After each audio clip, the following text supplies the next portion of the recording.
The kitchen smelled like vanilla and something slightly burnt. My youngest stood on a stool beside the counter, licking frosting off her finger when she thought I wasn't looking. My son held the whisk like it was a microphone, announcing every step as if we were on a cooking show. "Mom, is it supposed to look like this?" he asked, staring into the bowl where the batter was a little lumpy. I smiled. "It's perfect." It wasn't. The cake leaned slightly to one side. The frosting was uneven. The edges weren't clean the way bakery cakes were. But my kids had poured themselves into it, measuring, cracking eggs, arguing over how much sprinkles was too much. Today was my mother's birthday, and for some reason, I wanted this cake to mean something. "Grandma's going to love it," my daughter said, pride glowing in her eyes. I nodded, even though a familiar doubt pressed quietly against my chest. Growing up, nothing handmade had ever been enough in my parents' house. Store-bought meant effort. Expensive meant love. Appearances mattered more than intention. Still, I told myself things were different now. They were grandparents. Softer.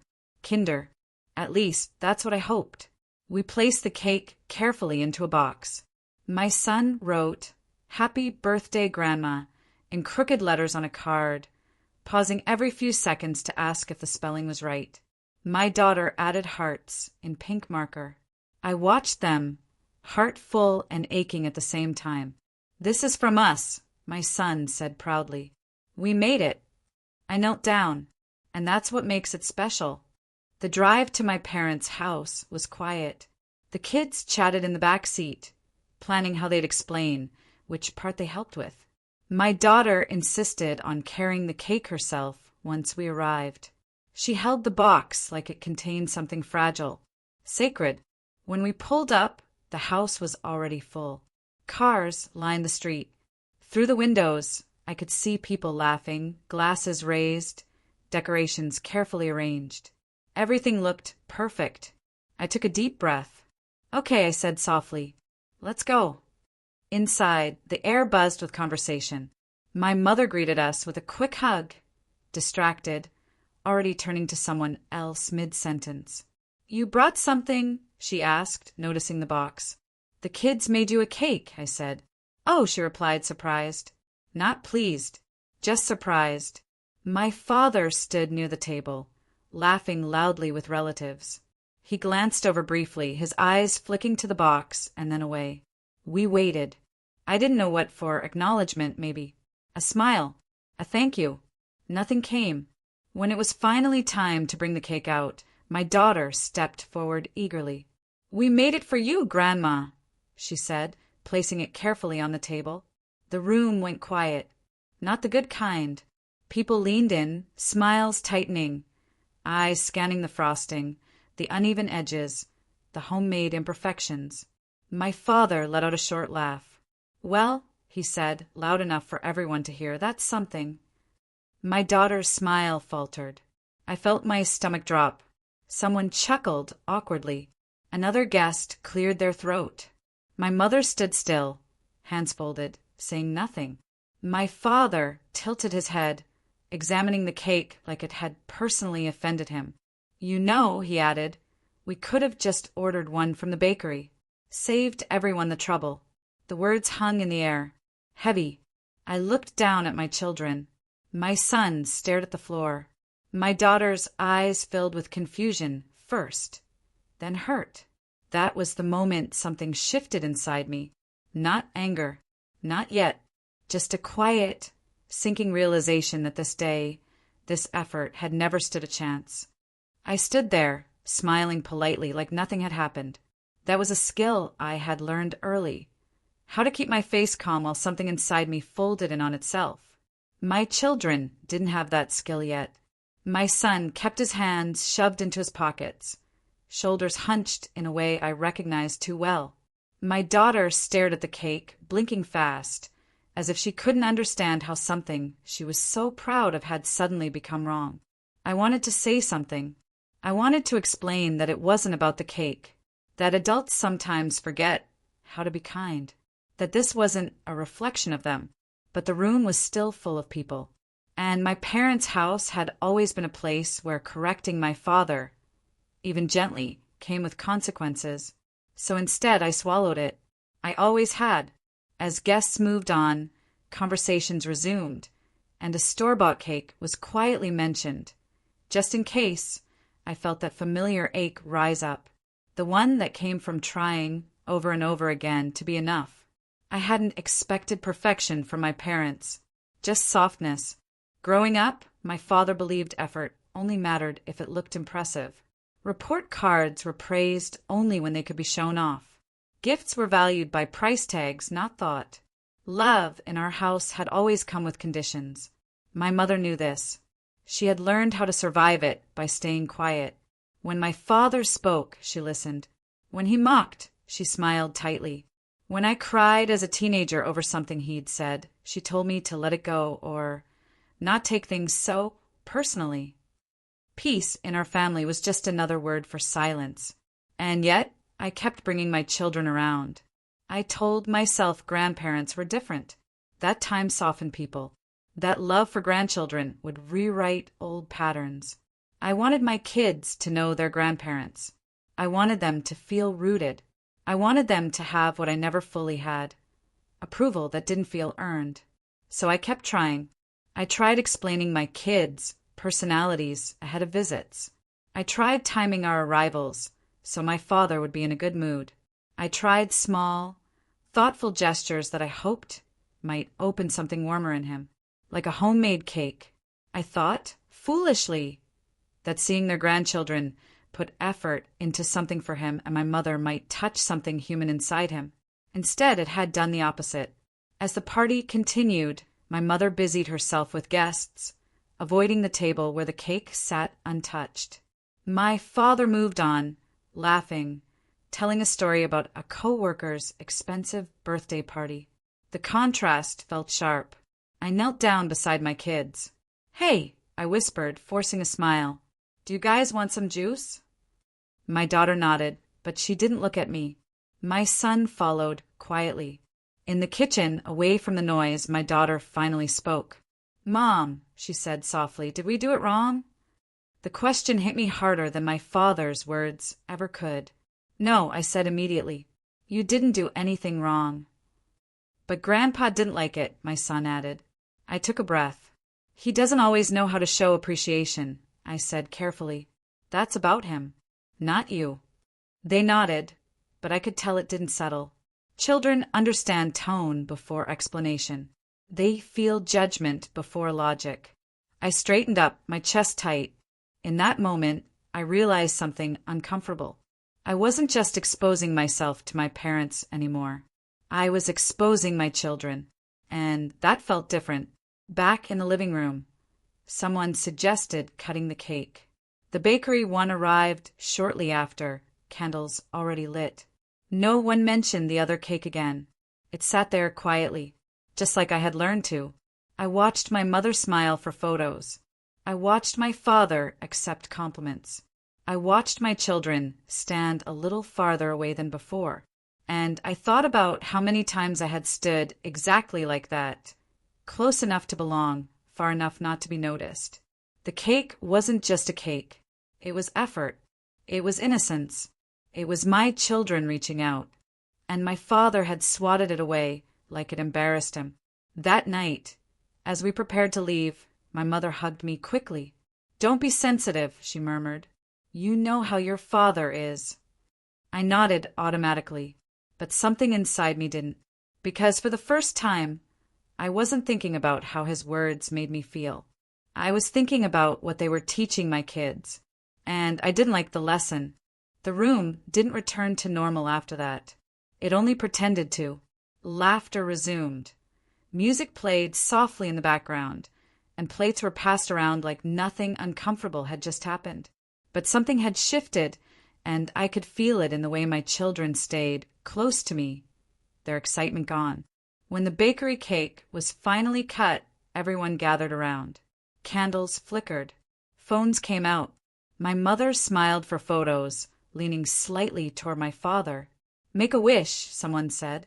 She did. I watched my kids clap politely, their hands slow, uncertain. My daughter glanced once at the other cake, the one they'd made, and then looked away. It still sat there untouched, a quiet thing on a loud table. My father noticed me watching it. "You don't have to sulk," he said, his voice casual but sharp enough to cut. "It's just a cake." A few heads turned. I forced a smile. "I'm not sulking." He shrugged. "Good. Because honestly, you should know better by now. Things like this," he gestured vaguely toward the cake, "they're cute at home. Not for a proper gathering." The word proper landed heavily. Someone laughed nervously. Another person busied themselves with plates. No one challenged him. My mother looked at the floor. I felt my face grow warm, not with anger yet, but with that familiar humiliation that creeps in quietly like it belongs there. I looked at my children. My son's jaw was clenched. My daughter stood very still, her arms wrapped around herself. That's when it happened. Not loudly, not dramatically. Something inside me broke its alignment with the past. I wasn't shrinking anymore. I wasn't a child in his house, trying to earn approval. I was a mother watching her children absorb shame they hadn't earned. I stepped closer to them instinctively, placing a hand on each of their shoulders. My father noticed. He sighed. "Don't make this into something it's not." I met his eyes. I didn't raise my voice. "I didn't," I said evenly. "You did." The room froze again, just for a second. Then my mother finally spoke. "Let's not do this today," she said quietly. "It's my birthday." And that was it. That single sentence clarified everything. Not "please stop." Not "that was unkind." Just not today. As if respect could be scheduled. As if my children's feelings were an inconvenience, best postponed. I nodded slowly. "You're right," I said. My father relaxed, satisfied. The tension seemed to ease for everyone else. They thought it was over. But for me, it had just ended something much older. I bent down to my kids.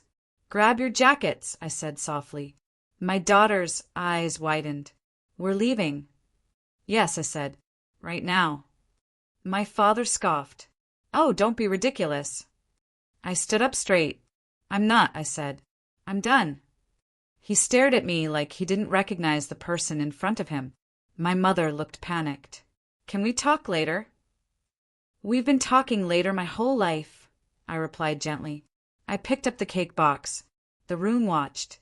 Some with surprise, some with judgment, some with relief that it wasn't them. As we walked toward the door, my father called out, "You're overreacting." I didn't turn around, because for once I wasn't reacting. I was responding. Outside, the air felt different, cooler, cleaner. My daughter slipped her hand into mine. "Mom," she asked quietly, "did we do something bad?" I stopped walking. I knelt in front of them both, holding their faces gently in my hands. "No," I said, steady and sure. "You did something kind." They nodded slowly.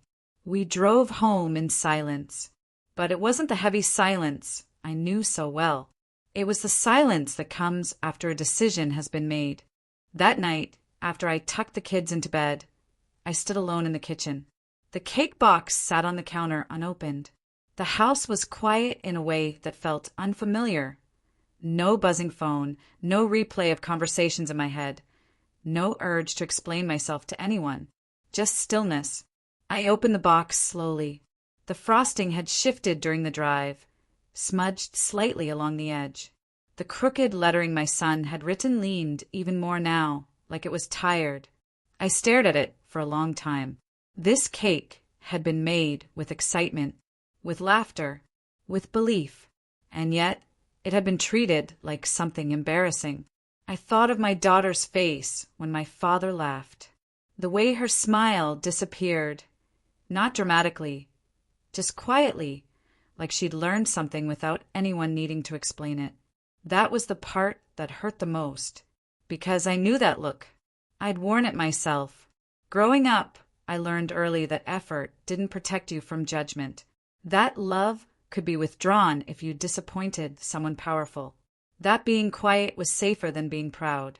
I had promised myself I would raise my children differently. And yet, here we were. I sat at the table and let myself remember. The science fair project my father called messy. The dress I loved that he said made me look cheap. The award ceremony where he left early because it was taking too long. I'd always explained it away. That's just how he is. He didn't mean it. He wants what's best.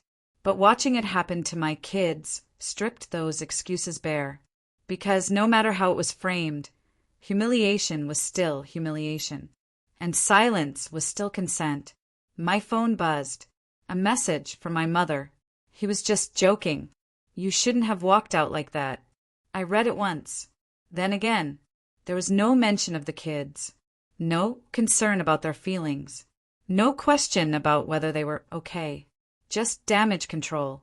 I set the phone face down. For the first time, I didn't feel the need to reply. Instead, I cut 2 small slices of cake and placed them on plates.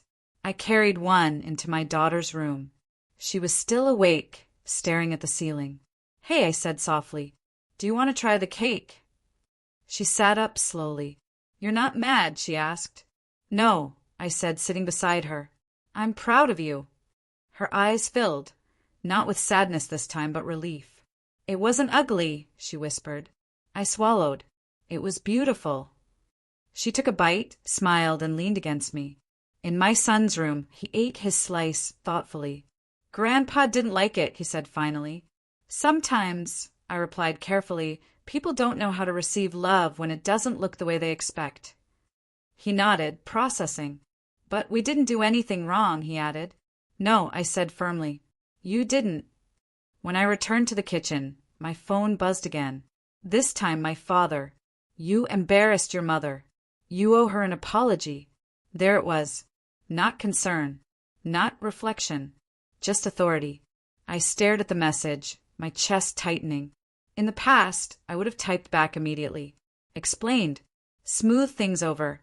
Taken responsibility for everyone else's comfort. But something inside me had shifted. I thought about what apologizing would teach my kids. That kindness should be swallowed if it's mocked. That standing up quietly is worse than staying silent. That love requires shrinking. I deleted the message. That small action felt heavier than any argument ever had. I cleaned the kitchen slowly, deliberately. Each movement felt grounding. Real. Later, lying in bed, I realized I wasn't replaying the party anymore. I wasn't wishing I'd said something clever or sharper. I was simply done. Done hoping my parents would change. Done offering my children up as emotional collateral.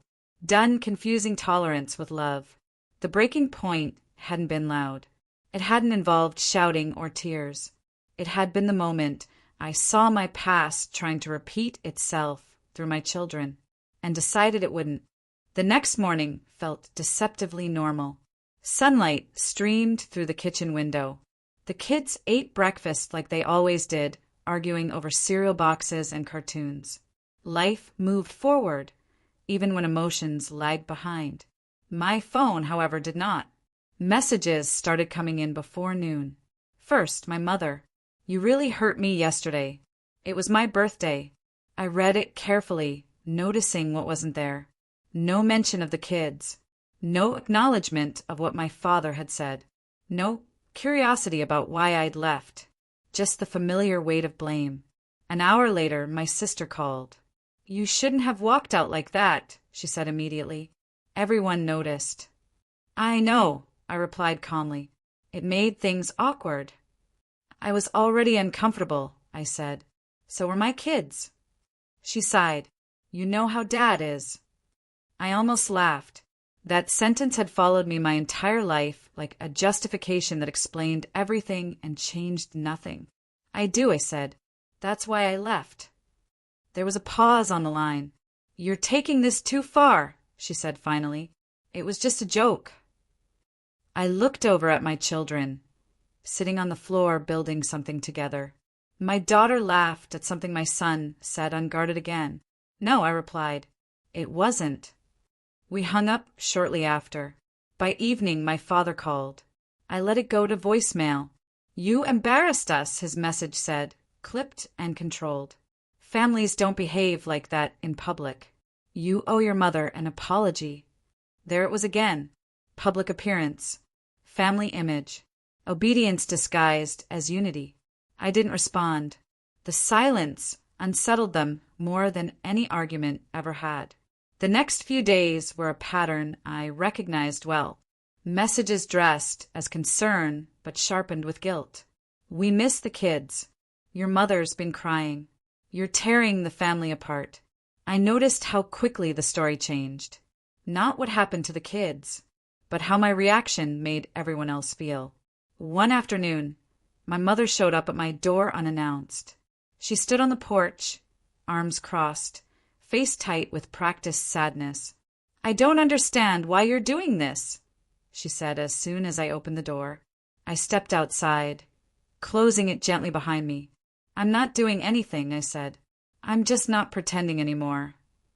She shook her head. "Your father didn't mean it." "I know," I replied. "He never does." "That's not fair," she said quickly. I met her eyes. "What's not fair," I said softly, "is asking my children to absorb that so you can stay comfortable." Her mouth opened, then closed. "You're choosing this," she said finally. "You're choosing distance." I nodded. Yes. The word settled between us. Not angrily, not dramatically, just honestly. She looked stunned, as if the option had never existed before. "You could have just apologized," she said. I took a breath.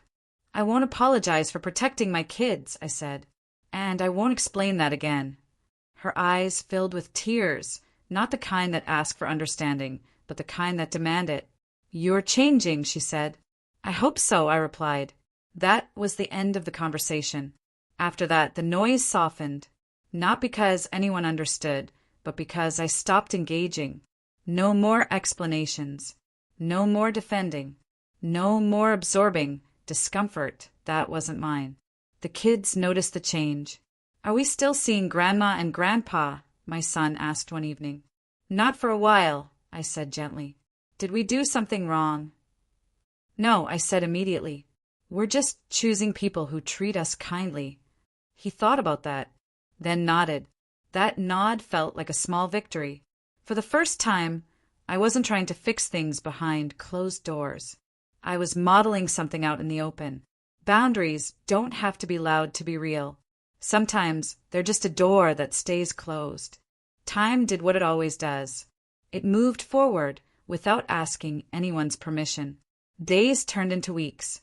Weeks into a quieter rhythm that felt unfamiliar at first, like wearing a new pair of shoes that hadn't shaped to my feet yet. The house settled into itself. The kids laughed easily again. I slept better, and the silence from my parents stayed.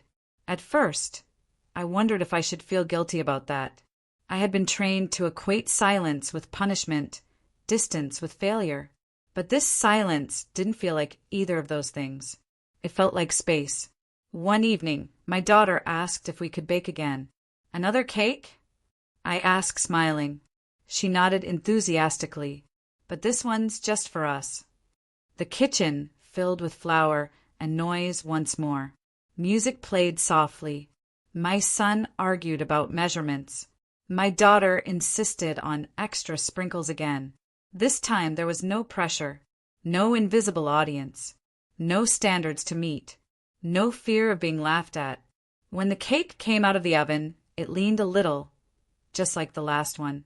The frosting was uneven again. The letters wobbled. It was perfect. We ate it straight from the pan, sitting on the floor, laughing when the frosting smeared across noses and fingers. Later that night, as I tucked my daughter into bed, she looked at me thoughtfully. "Mom," she said, "why didn't Grandpa like our cake?" I paused, not because I didn't know the answer, but because I wanted to give the right one. "Sometimes," I said carefully, "people forget that love isn't about how something looks. It's about how it's made." She considered that. "Then I think our cake was better," she said. I smiled. "Me too." A few weeks later, a message came from my mother. Short. Careful. We'd like to see the kids. I read it slowly. There was still no acknowledgement of what had happened. No reflection. No change in language. Just access. I didn't respond right away. That night, after the kids were asleep, I sat at the table with a cup of tea and thought about the empty space they left behind. How much of my life I'd spent filling it. I typed a reply. We can talk when there's respect. Until then, we're taking space. I sent it. My hands didn't shake. That was how I knew something had changed. The holidays came and went quietly. We created new traditions. Morning walks. Simple meals. Invitations that felt warm instead of obligatory. My children didn't ask about their grandparents as often. And when they did, there was no sadness in their voices, just curiosity. One afternoon, my son came home from school with a drawing. It was of our kitchen. 3 stick figures. A crooked cake on the table. Is that us? I asked. Yeah, he said. That was my favorite day. I swallowed. Not the birthday party. Not the argument. But the day we left. That was the part that stayed with him. That's when I understood something deeply. Children don't remember the moments where you keep the peace. They remember the moments where you keep them. I don't know if my parents will ever understand. I don't know if they'll change. But I do know this. My kids learned that effort deserves protection. That love doesn't mock. That walking away can be an act of care. And I learned that being a good daughter is not more important than being a good mother.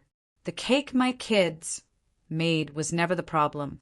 It was the mirror.